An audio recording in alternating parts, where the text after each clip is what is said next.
नमस्कार, मैं हूं दीपाली राणा। आप देख रहे हैं कल का बाजार और आज के सेशन में हमने देखा कि मार्केट्स में स्ट्रेंथ दिखी। हालांकि दिन के ऊपरी स्तरों से थोड़ा फिसल कर नीचे भारतीय बाजार जरूर बंद हुए हैं, लेकिन हाँ, ये लगातार 5वां सेशन था जब बाजार हरे निशान में मैनेज किया। आज इंट्राडे में तो इनफैक्ट निफ्टी ने 11,300 के लेवल्स को भी पार किया था, लेकिन फाइनली 11,270 के आसपास निफ्टी की क्लोजिंग आई है।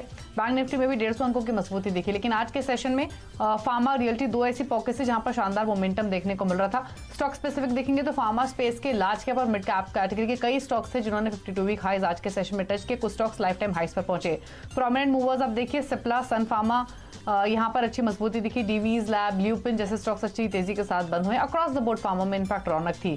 फार्मा के अलावा जिन स्टॉक्स में स्ट्रेंथ दिख रही थी उसमें एमएनएम 5% चला, टाटा मोटर्स में 3.5% की मजबूती दिखी, एलएनटी में काफी शानदार मूव था और ये 5% के उछाल के साथ 960 के आसपास बंद हुआ है। तो ये कुछ स्टॉक्स थे जहां पर शानदार मूव आज के सेशन में देखने को मिला है। इनफैक्ट अगर लूजिंग साइड पर देखेंगे, जो स्टॉक्स बिल्कुल पार्टिसिपेट नहीं कर रहे थे उसमें आइशर मोटर्स 2% फिसला, एशियन पेंट्स, मारुति, बीपीसीएल, रिलायंस में भी हमने 1% से लेकर 1.25% की वीकनेस देखी है। लेकिन आज के बाजार में संस्थागत निवेशकों ने क्या किया वो आपके सामने लेकर आते हैं। एफआईज की ओर से बाइंग हुई है, क्वांटम कम है लेकिन खरीदारी हुई है, ये पॉजिटिव संकेत है। 303 करोड़ की बाइंग एफआईज ने की है। वहीं डीआईएस की ओर से लगभग 505 करोड़ की बिकवाली कैश मार्केट में हुई है। कल के लिए लेवल्स ले लेते हैं और आपके सवाल करेंगे शो में शामिल। ये शो फेसबुक, ट्विटर पर लाइव भी है, तो अपनी क्वेरीज आप हमें फेसबुक और ट्विटर पर भी भेज सकते हैं। आज के जानकार मानस जायसवाल हमारे साथ मौजूद है। मानस, गुड इवनिंग। पहले तो इंडेक्स पर ही अपना आउटलुक दीजिए। 11,300 तक पहुंचा आज, लेकिन टिक नहीं पाया उन लेवल्स पर। 11,270 पर क्लोजिंग हुई है। कल के लिए क्या सजेशन होगा, क्या स्ट्रैटेजी होगी? Good morning Deepali, good evening Deepali ji. देखिए, पैटर्न की बात करिए तो पैटर्न में तो कोई चेंज नहीं है। पिछले 5 दिनों की रैली के बाद निफ्टी ने पिछले हाईज को टेस्ट किया है जो कि 11,340 के आसपास था और वहां पर थोड़ा प्रॉफिट बुकिंग देखने को मिला है। बट पैटर्न अभी भी काफी पॉजिटिव है, मार्केट का अंडरटोन पॉजिटिव है।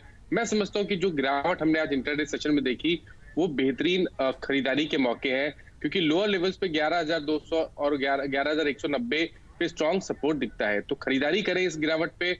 11,190 के नीचे आपको स्टॉप लॉस रखना है और मैं उम्मीद करता हूं कि आने वाले 1 से 2 दिनों में 11,350 के लेवल्स ब्रेक होंगे और निफ्टी 11,500 की तरफ जाने की कोशिश करेगा।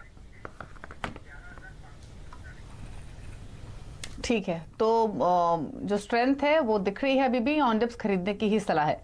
लेकिन चलिए फटाफट से सवालों को करते हैं शामिल जो हमें आ रहे हैं फेसबुक, ट्विटर पर भी। साथ ही साथ कुछ कॉलर्स भी हमारे साथ कनेक्ट होंगे। शुरुआत एक एसएमएस के साथ कर लेते हैं। रतन ने एक सवाल भेजा है जोधपुर से। मानस, वैंकीज इंडिया पर इनका सवाल है। 10 शेयर्स इनके पास 1173 के प्राइस पर।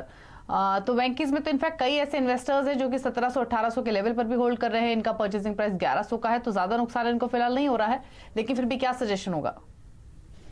देखिए, वेंकीज एक ऐसा स्टॉक है जहां पर आपको ट्रेडिंग नहीं करनी है, आपको निवेश के लिए यहाँ पर पैसे लगाने हैं और आपको कम से कम 12 से 15 मंथ का इंतजार करना पड़ेगा।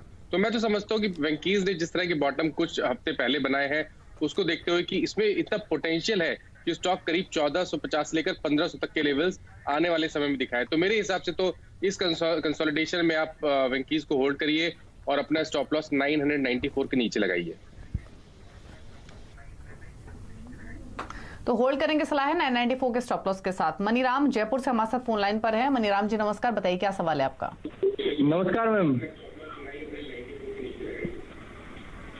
मेरा सवाल ये है कि मेरे पास, हाँ जी मैम, मेरे पास में बेल के 100 क्वांटिटी है। मैंने 36.50 पे बाय किया था और HDFC बैंक का है मेरे पास 50 क्वांटिटी जो 1035 पे मैंने बाय किया हुआ है और ICICI बैंक के हैं 150 क्वांटिटी जो 154 रुपए पे मैंने बाय किया हुआ है।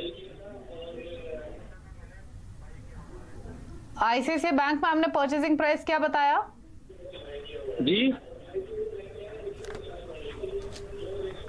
ICICI बैंक आपने किस लेवल पर खरीदा है? 355 रुपए पे मैम। ठीक है मानस जी, 1050 की बाइंग HDFC बैंक में, 350 की बाइंग आप मान लीजिए ICICI बैंक में और भेल इनके भाव पर ही ट्रेड कर रहे हैं 36 रुपए पर। क्या सजेशन होगा?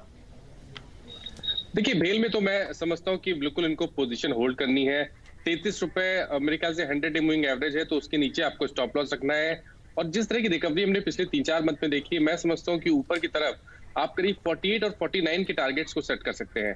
तो भेल में बने रहे, 33 रुपए के स्टॉप लॉस रखें। ICICI बैंक की जहां तक बात है, देखिए कंसोलिडेशन फेज है और मैं नहीं समझता कि आईसीआईसीआई बैंक में आप कोई भी शॉर्ट पोजीशन क्रिएट करनी चाहिए।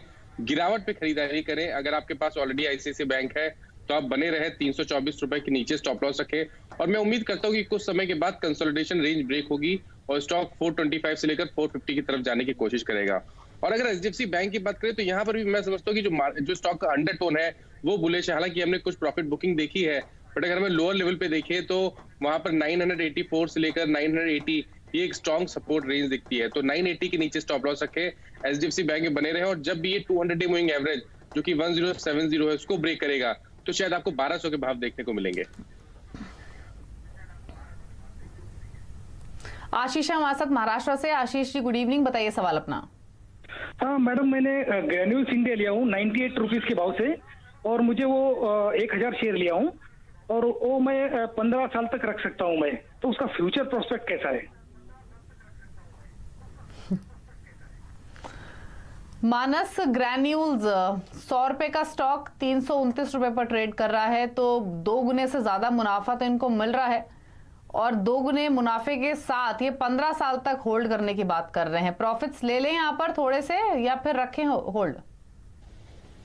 देखिए, ग्रैन्यूल जैसे स्टॉक में आप 15 साल तक होल्ड करें तो उसके लिए आपको बहुत पेशेंस की जरूरत पड़ेगी, और इन्होंने ऑलरेडी अपना पेशेंस दिखाया है। मेरे ख्याल से 94 पे लिए और अभी 325 के भाव चल रहे हैं, तो अभी भी इन्होंने ऑलरेडी काफी पेशेंस दिखाया। और मैं समझता हूँ कि अगर यहाँ पर आप पेशेंस रखेंगे, 15 साल का व्यू देना थोड़ा डिफिकल्ट है मेरे लिए, लेकिन मैं इतना बोल सकता हूँ कि अगर आपका टाइम फ्रेम 12 से 15 मंथ का है तो यहाँ पर आपको करीब 450 तक के लेवल्स देखने को मिलेंगे। तो ग्रैन्यूल से बिल्कुल बने रहे, और टाइम टू टाइम अपने स्टॉप लॉस जरूर रिवाइज करते रहे, जिससे कि ये जो गेन हमने देखे हैं, जो इनको गेन्स मिले हैं, वो कहीं वाइप आउट ना हो जाए। तो बिल्कुल ग्रैन्यूल्स पे बने रहे, 294 का स्टॉप लॉस रखें। बिल्कुल मानस ने बिल्कुल ठीक कहा। 15 साल का व्यू देना एक साथ डिफिकल्ट है। साल 1.5 साल के लिए डेफिनेटली आप होल्ड कर सकते हैं, 400 प्लस के टारगेट्स मिल सकते हैं, और साल 1.5 साल बाद वापस से अपनी इस पोजीशन को आप रिव्यू कर सकते हैं, हमारे एक्सपर्ट से फिर से सजेशन ले सकते हैं, लेकिन फिलहाल आप होल्ड कीजिए। आर के गुप्ता ने ट्विटर पर एक सवाल भेजा है। अशोक लेलैंड पर 2 साल का नजरिया है, 48 के भाव की खरीद है और ऐड भी कर सकते हैं इन लेवल्स पर। तो मानस 48 की बाइंग है और एडिशन भी कर सकते हैं, क्या सजेशन होगा?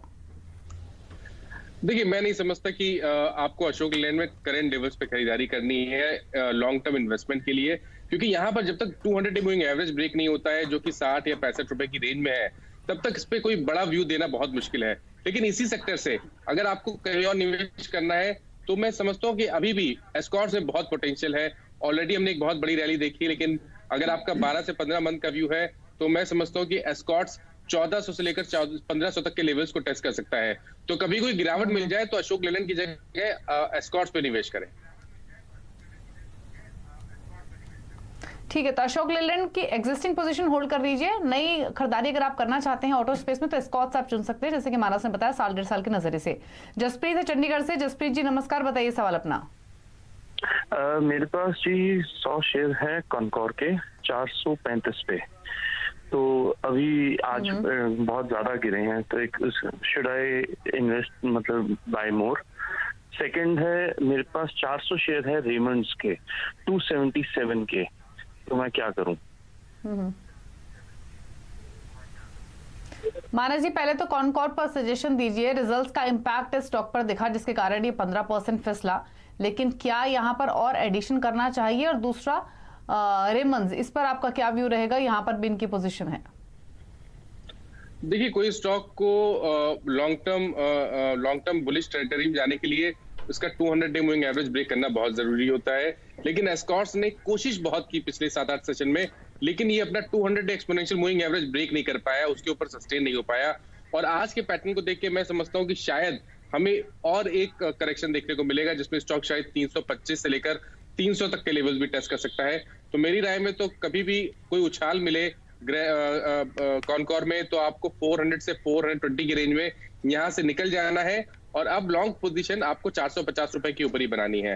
जहां तक बात रेमंड्स की है, देखिए रेमंड्स कंसोलिडेशन दिखा रहा है, कोई बहुत बेहतरीन पैटर्न्स नहीं है, और मैं समझता हूँ यहाँ पर ट्रेंड बुलिश तभी होगा जब 310 के लेवल्स ब्रेक करेगा। फिलहाल के लिए बने रहे, क्योंकि नीचे अगर आप देखिए तो लोअर लेवल पे 240 के आसपास बहुत बड़ा सपोर्ट है, तो 240 का स्टॉप लॉस रखे और रेमंड में बने रहे। स्टॉक और ऐड कर सकते हैं जब इसका 100 डे मूविंग एवरेज ब्रेक हो। ठीक है, तो 240 के स्टॉप लॉस के साथ निमन को आपको होल्ड करना है। कंटेनर कॉर्प में जैसे कि मानस ने बताया, यहाँ से हो सकता है कि जो दबाव फर्दर एक्सटेंड होता हुआ दिखे 400-420 के लेवल्स पर, या तो एग्जिट कर लीजिए या फिर नई तेजी 450 के ऊपर ही बनती दिखेगी। इनफैक्ट कॉनकॉर्प पर हमें प्रदीप कुमार मिश्रा भी सवाल भेज रहे हैं फेसबुक पर, तो आपको भी सजेशन मिला है जैसे कि मानस ने भी जसप्रीत जी के सवाल का जवाब दिया। फेसबुक पर ही गणेश उदावंत एक सवाल भेज रहे हैं M&M फाइनेंशियल पर, 151 के भाव पर उन्होंने 135 शेयर्स खरीदे हुए मानस, तो M&M फाइनेंशियल क्या सजेशन रहेगा इनके लिए? थोड़ा पेशेंस की जरूरत है यहाँ पर, क्योंकि देखिए दीपाली जी, अगर आप लोअर लेवल पे देखिए तो स्टॉक में 120 रुपए के आसपास बहुत सपोर्ट दिखता है। तो इनको काम ये केवल इतना करना है कि 120 के लेवल्स के नीचे स्टॉप लॉस रखना है, बने रहना है, और मैं उम्मीद करता हूँ कि जल्दी स्टॉक अपना 200 day exponential moving average test करेगा, जो कि 170 रुपए के आसपास है।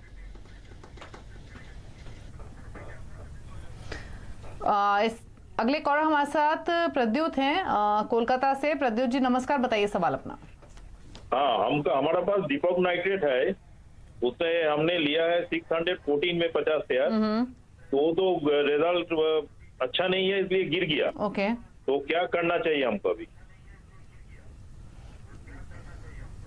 चला भी बहुत था ये स्टॉक सर, आपने काफी ऊपर खरीदा है, इसीलिए नुकसान में हैं आप, लेकिन कंपनी अच्छी है। चार्ट्स पर मानस का व्यू ले लेते हैं। मानस दीपक नाइट्रेट इन्होंने ऊपर बाय कर लिया 614 के आसपास, 590 पर ये बंद हुआ है, तो नीचे है इनके बाइंग प्राइस से, लेकिन क्या कोई चिंता की बात है पर होल्ड रखें? देखिए, अगर समय है आपके पास करीब 3 से 4 मंथ का, तो चिंता की बात नहीं है। मैं समझता हूँ कि एक छोटा सा करेक्शन है, और ऑलरेडी अगर आप देखिए तो 300 रुपए से लेकर 650 रुपए तक की रैली हमने जल्दी ही देखी है। तो ये एक छोटा सा करेक्शन है जिसमें आपको स्टॉक में बने रहना है। लॉन्ग टर्म व्यू पॉजिटिव है, और मैं समझता हूँ कि 725 से लेकर 750 के लेवल्स को टेस्ट करने का पोटेंशियल है दीपक नाइट्रेट में, तो बने रहे। 539 के नीचे स्टॉप लॉस रखे। ठीक है, तो होल्ड कीजिए, 3-4 महीने का समय एटलीस्ट दीजिए। स्टॉक काफी रनअप दिखा चुका था, तो माइनर प्रॉफिट बुकिंग है। अरविंद चौहान है हमारे साथ, इन्होंने इनफैक्ट फेसबुक के जरिए सवाल भेजा। टाटा स्टील खरीदा हुआ इन्होंने 332 रुपए के प्राइस पर, तो 50 शेयर्स हैं, 332 का परचेजिंग प्राइस है टाटा स्टील, बताइए क्या करें? आई थिंक ये अच्छे खासे प्रॉफिट में बैठे हैं, और अभी भी ये स्टॉक पे बने रह सकते हैं, क्योंकि देखिए high tops higher bottoms charts पे क्लियरली दिखते हैं, और ऐसे स्टॉक में तो आपको केवल स्टॉक में बने रहना है, लेकिन अपना stop loss time to time revise करना है ऊपर के साइड पे। तो मैं समझता हूँ कि यहाँ पर भी ये बने रह सकते हैं। 399 का स्टॉप लॉस रखे हैं अब, और ऊपर की तरफ अगर टारगेट की बात करें तो मैं समझता हूँ करीब 435 से लेकर 440 के लेवल्स को स्टॉक टेस्ट कर सकता है आने वाले 1 से 2 हफ्ते में। ठीक है, एक और सवाल आया फेसबुक के जरिए सौरभ धवन का। आईपीओ प्राइस पर इन्होंने हिंदुस्तान एरोनॉटिक्स खरीदा हुआ है, तो मानस इस स्टॉक पर अपना व्यू दीजिए। हिंदुस्तान एरोनॉटिक्स मुनाफे में होंगे, ये क्या सजेशन होगा? क्योंकि डिफेंस स्टॉक्स तो इनफैक्ट हमने देखा भी पिछले 2-3 महीने में स्पेशली काफी फ्लेवर में रहे भी हैं, तो क्या सजेशन है इनके लिए? देखिए, फिलहाल के लिए मैं मीडियम टर्म में तो बहुत बुलिश हूँ एचएएल पे, और पैटर्न जिस तरह के बने हैं, जिस तरह का ब्रेकआउट चार्ट्स पे देखने को मिला है, मैं समझता हूँ बहुत ही जल्दी यहाँ पर 1200 से लेकर 1250 तक के लेवल्स देखने को मिलेंगे। तो बिल्कुल आप एचएएल में बने रहे, और 20 डे मूविंग एवरेज का ध्यान रखिए, क्योंकि वो एक स्ट्रॉन्ग सपोर्ट है, और मेरे ख्याल से पिछले करीब 2 से 3 मंथ में जब भी करेक्शन देखने को मिला है तो स्टॉक ने 20 डे मूविंग एवरेज पे सपोर्ट लिया है। तो बने रहे, 890 का स्टॉप लॉस रखे, 1250 के टारगेट सेट करें। तो 1250 के टारगेट्स के लिए अपनी इस पोजीशन को आप होल्ड कर सकते हैं, और पिछले 3 महीने की अगर आप परफॉर्मेंस देखेंगे स्टॉक की तो काफी स्ट्रांग रही है। आईपीओ प्राइस की इनकी बाइंग है, तो फिर 1200 1250 के आसपास की इनकी खरीदारी होगी, तो नुकसान में है ये थोड़े से, लेकिन बने रहिए, यही सजेशन है मानस का। इसके अलावा अगला एसएमएस है, और ये एसएमएस भेजा है हमें भावना ने सांगली से। सन फार्मा 545 के प्राइस की इनकी खरीदारी है, 350 शेयर्स है, बताइए मानस। देखिए, फार्मा स्टॉक्स तो फ्लेवर में है इस टाइम मार्केट में, और सन फार्मा भी देखिए तो आज ही इसने एक फ्लैग ब्रेकआउट दिया है, इस फ्लैग पैटर्न का ब्रेकआउट दिया है, और इस पैटर्न के बाद तो मैं समझता हूँ कि शायद 575 से लेकर 585 के लेवल्स बहुत ही जल्दी सन फार्मा में देखने को मिलेंगे। तो बिल्कुल बने रहे, अपना स्टॉप लॉस रिवाइज करके 519 पे रखें। तो 519 के स्टॉप लॉस का होल्ड कीजिए। रीमा मिश्रा ने फेसबुक पर सवाल भेजा है। भारतीय एयरटेल 581 का प्राइस है, 115 शेयर्स हैं, और भारतीय एयरटेल काफी समय से मानस कंसोलिडेट कर रहा है, 550 के आसपास बंद हुआ है, आज क्या सजेशन होगा इनके लिए? दीपाली, भारतीय एयरटेल एक ऐसा स्टॉक है जहां पर अगर आपका नजरिया बड़ा हो, आपका नजरिया 12 से 15 मंथ का हो, तो मैं समझता हूं कि स्टॉक करीब 750 से लेकर 800 के लेवल्स भी दिखा सकता है। तो थोड़ा पेशेंस की जरूरत है। कंसोलिडेशन, काफी बड़ा कंसोलिडेशन हमने देखा, बट पैटर्न तो वीक नहीं है, पैटर्न तो काफी स्ट्रांग लगता है मीडियम टर्म के लिहाज से। तो यहाँ पर बने रहे। 100 day moving average strong support है जो कि 535 के आसपास है। 535 के नीचे स्टॉप लॉस रखे और 700 से लेकर 750 के टारगेट सेट करें आने वाले 6 से 8 महीने के लिए। एक सवाल हमें फेसबुक पर संजय ने भेजा है। इनके पास टाइटन के 176 शेयर्स हैं और इनका जो परचेजिंग प्राइस है मानस वो 1090 का है। तो बताइए, जानना चाहते हैं कि होल्ड करें या फिर एग्जिट, क्या सजेशन होगा? नहीं, बिल्कुल बने रह सकते हैं। यहाँ पर कोई घबराने की जरूरत नहीं है। एक छोटा सा करेक्शन हमने कल देखा, बट अगर आप आज देखिए तो हमें लोअर लेवल पे फिर से बाइंग इंटरेस्ट देखने को मिला है। तो हाई टॉप हायर बॉटम बन रहा है। 200 डे एक्सपोनेंशियल मूविंग एवरेज के ऊपर स्टॉक ट्रेड कर रहा है। तो यहाँ पे तो बिल्कुल आपका जो टारगेट रहेगा वो 1200 के आसपास रहेगा और आपके जो स्टॉप लॉस रहेंगे वो 1074 के नीचे रहेंगे। ठीक है, तो होल्ड करने की सलाह है और बने रहिए अपनी इस पोजीशन में। एक ब्रेक के लिए यहाँ पर रुक रहे हैं, लौटेंगे तो कुछ और क्वेरीज करेंगे शामिल। आप देखते रहिए कल का बाजार।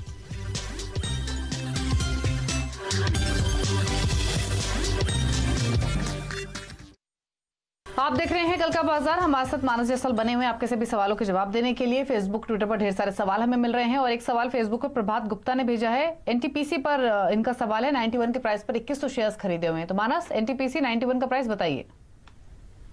बने रहे स्टॉक में। अगर आप लोअर लेवल्स पे देखिए तो 85 सपोर्ट है। 85 का स्टॉप लॉस रखे, बने रहे और जब भी बाउंस बैक देखने को मिले 94 के आसपास तो प्रॉफिट बुक करें। वैभव सरी ने सवाल भेजा है। Union bank of India 4000 shares है, परचेजिंग प्राइस 39 रुपीज का, बताइए। कभी उछाल मिले तो मैं समझता हूँ कि 34 के आसपास निकल जाए यहाँ पर, और आपको फ्रेश लॉन्ग तभी बनाने हैं जब स्टॉक 35 के लेवल्स को ब्रेक करे। ठीक है।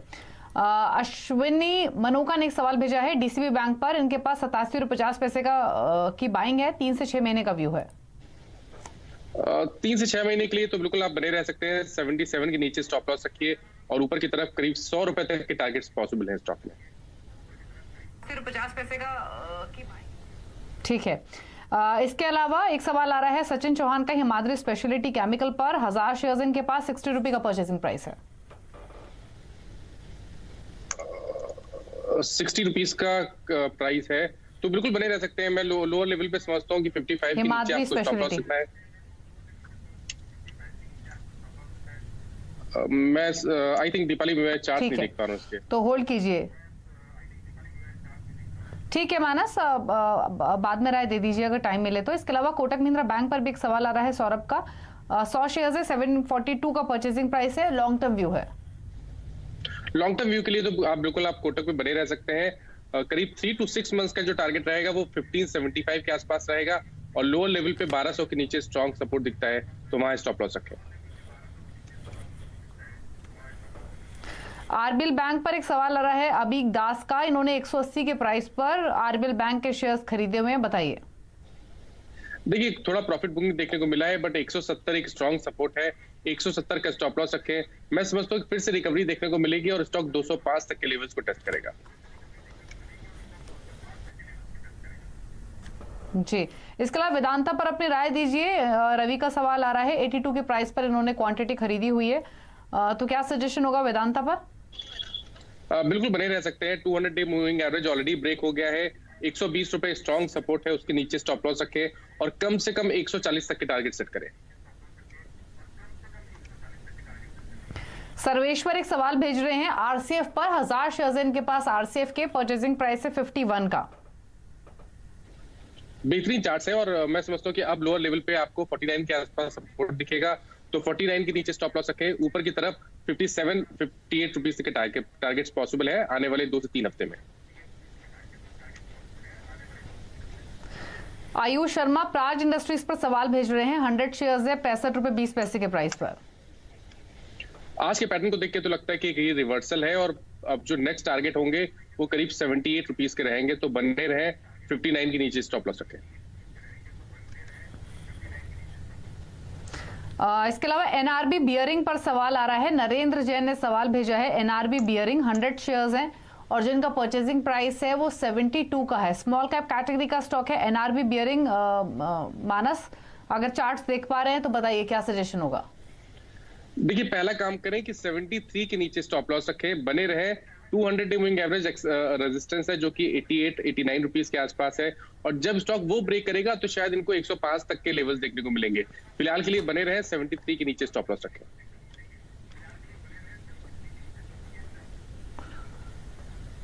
इसके अलावा संजीव का एक सवाल आ रहा है। येस बैंक पर 18 के प्राइस पर 1000 शेयर्स खरीदे हुए हैं, तो अब तो 14 रुपए के आसपास ट्रेड कर रहा है, थोड़ा नुकसान है, तो बताइए क्या करें मानस साहब। देखिए, यहाँ पर ट्रेंड रिवर्सल तभी होगा जब स्टॉक अपना 50 डे मूविंग एवरेज ब्रेक करेगा जो कि 20 रुपए के आसपास है। 3-4 दिनों में बाइंग देखने को मिली है, तो मैं समझता हूँ कि अगर ये स्टॉप लॉस रखें तो बेहतर रहेगा, करीब 12 रुपए 50 पैसे का। ठीक है, तो 12 रुपए 50 पैसे के स्टॉप लॉस के साथ होल्ड कीजिए। प्रेम दीवान एक सवाल भेजे रेन इंडस्ट्रीज पर। 40,000 शेयर्स इनके पास रेन इंडस्ट्रीज के और खरीद भाव है 116 रुपए का, बताइए मानस। मेरे ख्याल से ये पहले की बाइंग होगी अगर 116 रुपए में इन्होंने खरीदा है, बट फिलहाल के लिए ट्रेंड पॉजिटिव हो गया है। 200 day moving average already break हो गया है। 88 के नीचे स्टॉप लॉस रखे हैं और जो पहला टारगेट है वो 122 रुपए का आता है जो कि आने वाले 2 से 3 मंथ में स्टॉक टेस्ट कर सकता है।